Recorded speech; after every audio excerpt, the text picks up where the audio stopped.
नमस्कार. प्रबोधन दिशा न्यूजमध्ये आपल्या सर्वांचं स्वागत. मी दत्तात्रय सूर्यवंशी. प्रत्येक आईवडिलांना वाटतं की माझं मूल हे सुदृढ असायला पाहिजे, परंतु जन्मानंतर काही जर मूल पाहिलं तर आईवडिलांना फार म्हणजे आईवडिलांची नाराजी होते. जन्माला आलेलं मूल आपण टाकू शकत नाही, त्याचं संगोपन केलं पाहिजे, त्याचा भविष्याचा आपण विचार केला पाहिजे. असे अनेक पालक आहेत की जे आजही बघतो आपण की विकलांग ज्या शाळा आहेत त्या शाळांमध्ये स्वतः मुलांना मुलींना घेऊन जातात. त्यांना जरी ते विकलांग असले तरी सुद्धा त्यांच्या भविष्याचा ते विचार करतात. आपण आता ज्या ठिकाणी आलोय ते कोपरखेरणे हे गाव आहे. नविमुंबईतले एक प्रख्यात असं एक कोपरखेरणे गाव आहे. या गावामध्ये ज्यांचा जन्म झालेला आहे, जन्मताच ते विकलांग आहेत आणि त्याच्यानंतर त्यांच्या आईवडिलांनी त्यांचं संगोपन केलं. त्यांचं शिक्षण सुद्धा देण्याचा त्यांनी प्रयत्न केला, परंतु त्यांचं शिक्षण पूर्ण झालं नाही. पण तरी सुद्धा आपण समाजामध्ये जगताना मानाने जगलं पाहिजे आणि ते कशा पद्धतीने आपण जगलं पाहिजे ह्या पद्धतीने सुद्धा त्यांनी तो प्रयत्न केलेला आहे. विकलांग लोक आहेत की ज्यांना हात नाही, पाय नाही, दिसत नाहीये, बोलता येत नाहीये, काहींचं शिक्षण झालेलं नाहीये, पण तरी सुद्धा त्यांची बौद्धिक पातळी फार असते. म्हणजे आज आपण एखादं मी एक साधं उदाहरण देईन की कोमल पाटोळे एक गायिका आहे, एकदम खेडेगावातली आहे, जिचं शिक्षण शून्य आहे. म्हणजे पाटी आणि पुस्तक आणि पेन हे काय आहे हे सुद्धा माहीत नव्हतं, कारण तशी परिस्थिती नव्हती संपूर्ण. म्हणजे तिचं जर गाणं ऐकलं तर अंगावर शहार येतात की हिंदी गाणी बोलणं. म्हणजे आपण उच्च शिक्षित झाल्यानंतर आपल्याला पाठांतर करावं लागतं, पण ते पाठांतर न करता सुद्धा स्वतःची प्रगती करू शकले. म्हणजे परमेश्वर हा जन्माला घातल्यानंतर तो त्यांचा जो वाटा, म्हणजे वाटाच मी म्हणेन की तो त्यांना दिलेला असतो की तुम्ही उपाशी राहू शकत नाही, तुम्ही समाजात तुमचं स्थान निर्माण करू शकता. अविनाश भरत पाटील हे माझ्या समोर बसलेले आहेत. खरोखर म्हणजे त्यांचं कौतुक करायला पाहिजे, कारण हे जरी इथले भूमिपुत्र असले तरी सुद्धा मला काहीतरी करायचं आहे, मला काहीतरी द्यायचं आहे, मला समाजापुढे जायचं आहे. तर ते कसं जायचं, मी घरातून बाहेर तर जाऊ शकत नाही. सोशल मीडिया म्हणजे पूर्वी सोशल मीडिया नव्हती, यूट्यूब नव्हतं, त्यामुळे आपण एखाद्या कार्यक्रमाला गेलो तरच ती आपली ओळख व्हायची. घरातून बसून सुद्धा तुमची ओळख होत आहे. गुढीपाडवा आलेला आहे. गुढीपाडव्याच्या निमित्ताने एका मराठी मुलाला त्याची व्यथा, त्याची कथा हे समाजापुढे मांडण्याचं काम प्रबोधन दिशेच्या माध्यमातून आम्ही करत आहोत. अविनाशजी, आपलं प्रबोधन दिशामध्ये स्वागत आहे. धन्यवाद. आपण म्हणजे जन्मताच तुम्ही या ठिकाणी अपंग आहात. फार म्हणजे तुम्हाला तो काळ म्हणजे त्यावेळेचं लहानपण आणि तुमचं शिक्षण हे कसं झालं सांगा. माझं शिक्षण नवी मुंबई महानगरपालिकेच्या या शाळेमध्ये 7वी पर्यंत झाल्यानंतर मी ज्ञानविकास संस्थेच्या इथे 8वी आणि 9वी पर्यंत मी शिकलो. त्याच्यानंतर मी 10वीचा 17 नंबर फॉर्म भरून त्यानंतर मी घरातच राहिल्यानंतर मी 2-3 वर्ष असेच काम करत राहिलो. त्याच्यानंतर कोपरखेरणे गावचे माजी नगरसेवक, कार्यसम्राट नगरसेवक शिवराम परशुराम पाटील यांनी मला नवी मुंबई महानगरपालिकेच्या उद्यान विभागामध्ये कामावर रुजू केल्यानंतर मी त्या ठिकाणी काम करत असताना जवळजवळ 10 वर्ष मी काम केलं. त्याच्यानंतर माझा अपघात झाला. त्याच्यानंतर मी माझ्या त्या ठिकाणी मिसेसला लावून कामावर लावल्यानंतर मी आता घरातच बसून राहिले कारणाने मी घरात मोबाईलवरती बॅनर करून सर्वांना मी हे करत आहे. मला सांगा, तुम्ही लहानपणापासूनच तुम्ही अपंग होता. तुम्ही जेव्हा शाळेत जायचं त्यावेळेला म्हणजे तुम्हाला शाळेत कोणी पोचवायला यायचं का? नाही, मी स्वतः जायचो. जर केव्हा अचानक आजारी असलो तर मात्र आई किंवा वडील येत असत. तुम्ही म्हणालात की माजी नगरसेवक जे आहेत शिवराम पाटील यांनी तुम्हाला उद्यान विभागामध्ये तुम्हाला नोकरी दिली. मग तिथे तुम्ही या स्थितीमध्ये कसं काम करता, तुमचा अपघात कसा झाला? काम करण्यात मी सर्व ठिकाणी काम केलेलं आहे. जिथं सांगेल तिथं मी उद्यानामध्ये गेलेलो होतो. पण मी रात्रीच्या वेळी गावात जात असताना माझा हा अपघात झाला. त्याच्यानंतर मी त्या ठिकाणी माझ्या जागेवर माझी मिसेसला कामावरती ठेवण्यात मी प्रयत्न केला. म्हणजे तुम्हाला अपघात व्हायच्या अगोदर तुम्हाला तुमची म्हणजे तब्येत चांगली होती, म्हणजे तुम्ही कशा पद्धतीने चालायचा की कसं काय तुम्ही थोडं मी त्या टायमाला चालायचो, फक्त मला त्रास व्हायचा चालायला. आता मी जास्तच तब्येतीमुळं जास्तच मी झालेली आहे तब्येत, त्याच्यामुळे मला चालायला त्रास होत आहे. बरं, आता ज्या काय अशा विकलांग लोकांना म्हणजे व्हीलचेअर दिल्या जायच्या, त्यांना विविध सुविधा देण्याचा सुद्धा प्रयत्न केला जायचा, तर असा काय प्रयत्न तुमच्या बाबतीत झाला होता का? हा, मला एकदा बाल संस्कार संस्थेचे विद्यालय आहे त्या ठिकाणी व्हीलचेअर दिली होती, पण त्या संस्थेचं मला नाव माहिती नाही. ज्या कोणी दिली होती ती एक वेळ मला व्हीलचेअर दिली होती. बरं, आता तुमची पत्नी उद्यान विभागात काम करते, आता तुम्ही घरी बसलेला असता, तर आता 24 तास घरात बसणं, तर तुम्हाला काय वाटायचं की बाबा मी काय तर केलं पाहिजे असं तुम्हाला वाटत होतं का? त्याच्यासाठी मी दिवसभर मोबाईलवरती कोणाचे ॲनिव्हर्सरी असो किंवा बर्थडे असो, कोणाची पुण्यतिथी असो, कोणाचा काही प्रोग्राम असो, मी मोबाईलवरती बॅनर करून त्यांना देत असतो. पण मी काही पैसे कोणाकडून घेतले नाही, घेत पण नाही शक्यतो, पण देणारे मला सकुशीन काही ना काही पाठवत असतात. बरं, आता तुम्ही म्हणालात की बॅनर बनवणं यूट्यूबवरती म्हणजे सोशल मीडिया की आता बऱ्याच गोष्टी आपल्याला तिकडे, पण हे करताना तुम्ही कसा अभ्यास केलात की जेणेकरून, कारण प्रत्येक गोष्टीला प्रशिक्षणाची गरज असते, तुम्ही प्रशिक्षण घेतलं नाही परंतु ते बनवायला गेलात, तुमचं शिक्षण सुद्धा म्हणजे 10वी नापास आहात, मग हे सगळं तुम्हाला कसं काय अवगत झालं?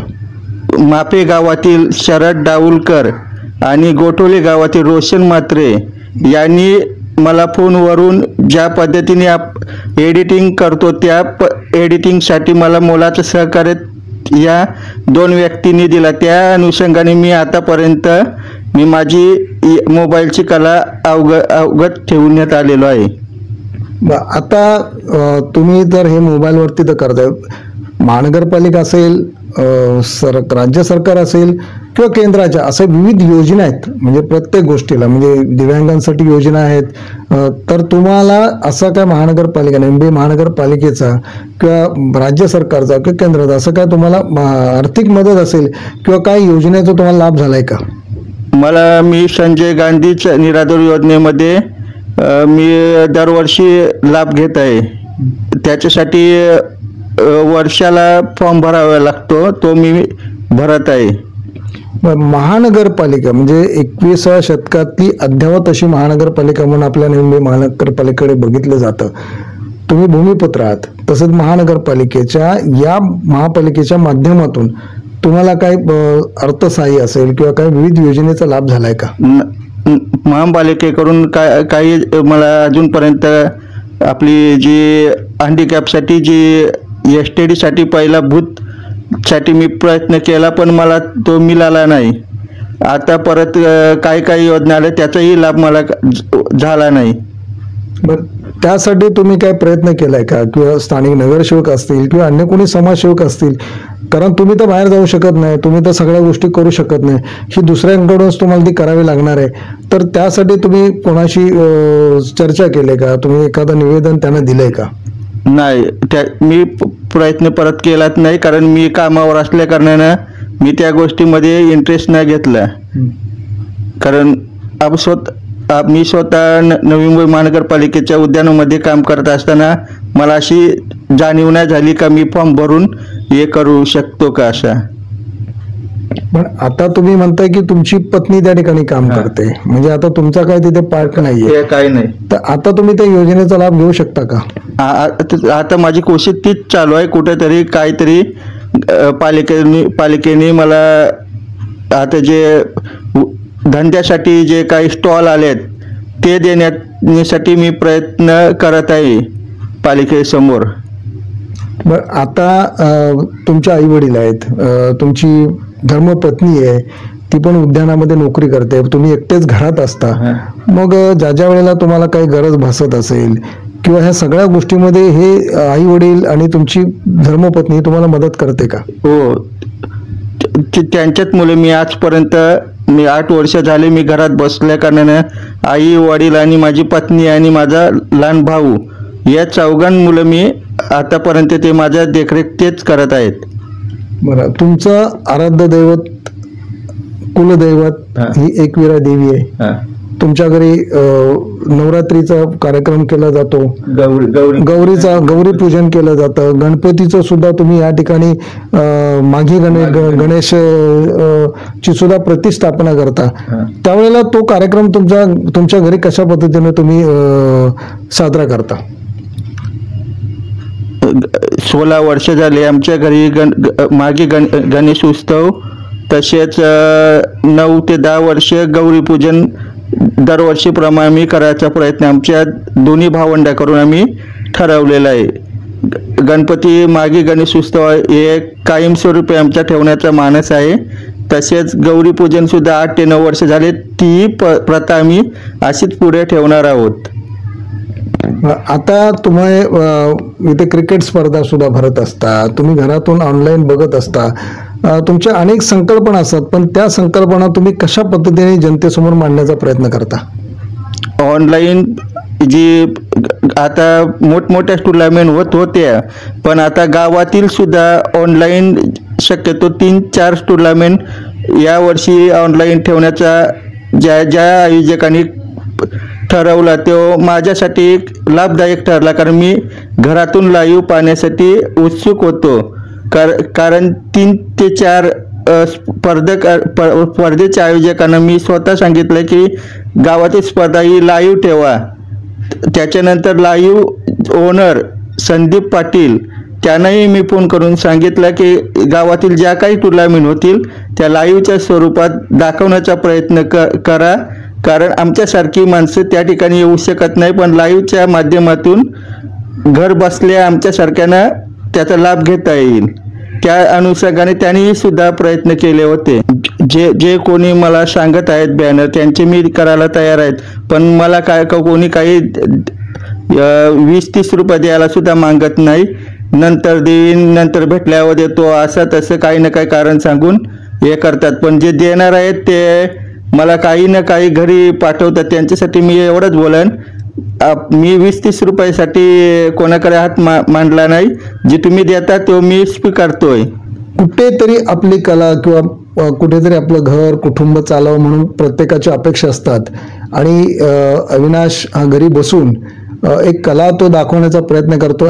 कोणी काही असं द्यायचा प्रयत्न अजून केला नाही, पण 20-30 रुपये एका बॅनर मागे देण्यात यावे अशी माझी इच्छा आहे. आता मला एक सांगा की जे तुम्ही बॅनर बनवताय, आता बॅनरच्या मोठमोठे आता डिजिटल्स आलेले आहेत, आर्ट्स आलेले आहेत, म्हणजे आर्ट्सच्या माध्यमातून सुद्धा बॅनर बनवले जातात. तुम्ही एका छोट्या मोबाईल, म्हणजे पूर्वी आपण म्हणायचो ना की 70 mm चित्रपट, 35 mm म्हणजे मोठ्या पडद्यावरती आपण चित्रपट बघायचो, आता तो छोट्या मोबाईलवरती पण आपण चित्रपट बघतो. आता बॅनर जे आहेत मोठे डिजिटल असतात, म्हणजे व्यावसायिक मोठे आहेत. मग म्हणतात ना, मोठा मासा छोट्या माशाला गिळून टाकतो. परंतु आज तुम्ही तुमच्याकडे जर पाहिलं तर प्रत्येकाने तुम्हाला मदत केली पाहिजे, बॅनर बनवून घेतला पाहिजे. तो तुम्ही कुठल्या डिजिटल मशीनवरती तुम्ही तयार करा, परंतु ज्याला आर्ट कला आपण जी म्हणतो ती जर कला तुमच्याकडे असेल तर तुम्हाला असं वाटतं काय की जे कोणी व्यवसाय, म्हणजे जे राजकारणी असतील, समाजकारणी असतील, सामाजिक संस्था असतील, त्यांनी तुमच्याकडे बॅनर बनवावं असं तुम्हाला वाटतं का? आजकाल डिजिटल बॅनरचे आपण बॅनर पाहत आहोत, पण त्या बॅनरच्या ऐवजी मी माझ्या छोट्या मोबाईलवरती करत असताना बॅनर मी ज्या पद्धतीचे मी करण्याचा प्रयत्न करत आहे, त्याच्यामध्ये वाढदिवस असो, अॅनिव्हर्सरी असो, पुण्यस्मरण असो, काही असो, पण मी करण्याचा प्रयत्न करत आहे. पण त्यासाठी मी 20 ते 30 रुपयाचा प्रतिकारून मागणी करत आहे. ती माझ्या मोबाईलवरती मी नंबर दिलेलाच आहे सर्वांना. त्या नंबरवरती गुगल पे किंवा जीपे मला आर्थिक मदत करावी. बघा, तुम्ही पाहिलं असेल की मी कोणाकडे अशी मदत मागत नाहीये, मला अशी कोणी मदत द्या म्हणत नाहीये, परंतु मी जे कष्ट करतो, माझी जी कला आहे ती मी कला तुमच्या पुढे तुम्हाला देतोय की जे डिजिटल मोठमोठे जगा डिजिटल जे बँडर्स बनवणारे असे आर्ट्स व्यावसायिक धारक आहेत किंवा कुणी असेल, छोटा म्हणजे मुलाचा वाढदिवस असेल, कोणाची अॅनिव्हर्सरी असेल, स्मृतिदिन असेल किंवा तुमचा इतर काही कार्यक्रम असतील, तर त्याचं जे बॅनर बनवण्याचं जे डिजिटल जे आर्ट आहे ते आर्ट जर अविनाश पाटील यांच्याकडून जर बनवून घेतलं तर त्याला आर्थिक मदत मिळेल. त्याची अपेक्षा आहे की मी जे काम करतोय, मी अपेक्षा तुमच्याकडून कुठल्या मोठ्या करत नाही, परंतु जे मी करतोय त्याला मला जर ती मदत केली तर मी निश्चित तुम्हाला हवं तसं मी बॅनर बनवून देईल. आपण कुठल्याही डिजिटल आर्ट्सवाल्याकडे जाऊन तुम्ही बॅनर बनवू शकता. फक्त एवढंच आहे, मी विकलांग असलो, मी घरात बसलो असलो तरी माझ्या मनात एक इच्छा आहे की मी सुद्धा व्यवसाय क्षेत्रात उतरावं. तर सर्वांनी मला जे आता आपण बघतोय, प्रत्येक रस्त्यावरती पाहतो, चौकात पाहतो, डिजिटल बॅनर लावले जातात, छोटे छोटे बॅनर लावले जातात किंवा मोबाईलवरती सुद्धा आपण बघतो की वाढदिवसाच्या शुभेच्छा आपण स्टेटसला सुद्धा ठेवतो, ते सुद्धा तो बनवून देऊ शकतो.